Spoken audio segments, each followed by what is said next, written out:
I'm gonna be talking a little bit about this upcoming week on the Ramon Preston Show, of course, Monday through Friday, 12 o'clock noon Eastern Standard Time. Don't meet me there, beat me there. Facebook and YouTube live. You can always go back and watch the replay. But I'm gonna be talking. One of the things I'm gonna be talking about is how what we're seeing happen right now. I'm talking about economically, what we're seeing with the housing market, with layoffs and people just resigning, and with the disruption of industries and technological advances and all of these things collectively. A lot of people who are very intelligent about economics are suggesting that there can be another recession.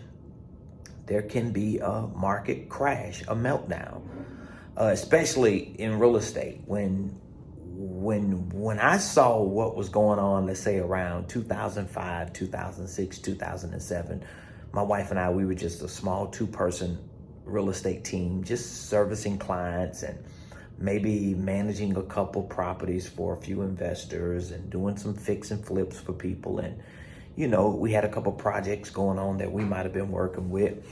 But it was just on a small level. We're not talking about no millions of dollars involved. We're talking about maybe tens of thousands of dollars involved. But this is 2005, 2006.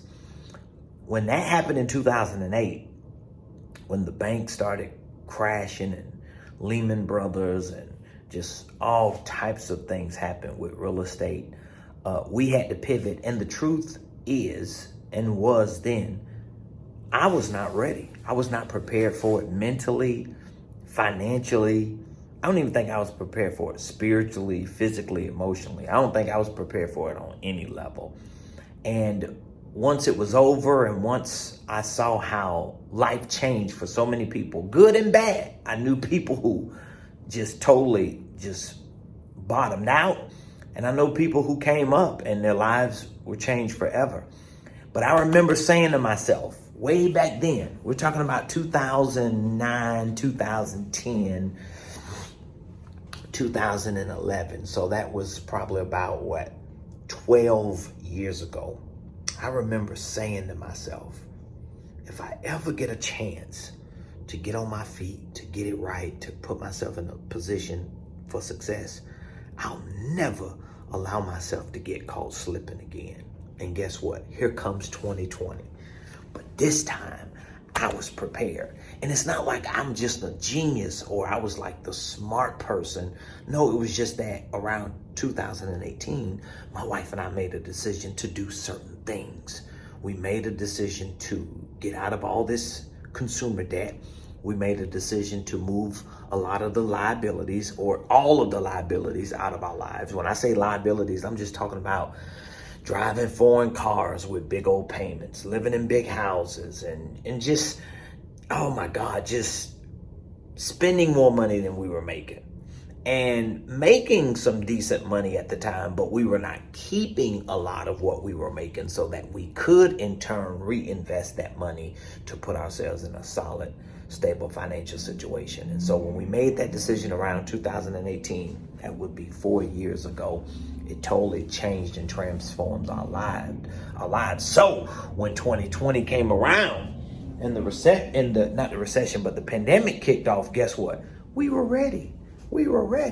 And I must say, what my wife and I have been able to accomplish just within the last 2 years, it's 2022, is contributed to the fact that we were prepared. And so you might not be prepared for what's coming. You may have missed the memo in 08, 09. You may have missed it in 2020, 2021. But guess what? You can do today what I did 4 years ago. You could do today what some people caught and did 12, 13, 14 years ago, 2008. But in order for you to do it, you've got to be willing to put yourself in a position to, learn, educate yourself about business, about finances, about economics, and not just the stuff you've learned that's got you where you are, but a higher level of information, a higher level of training.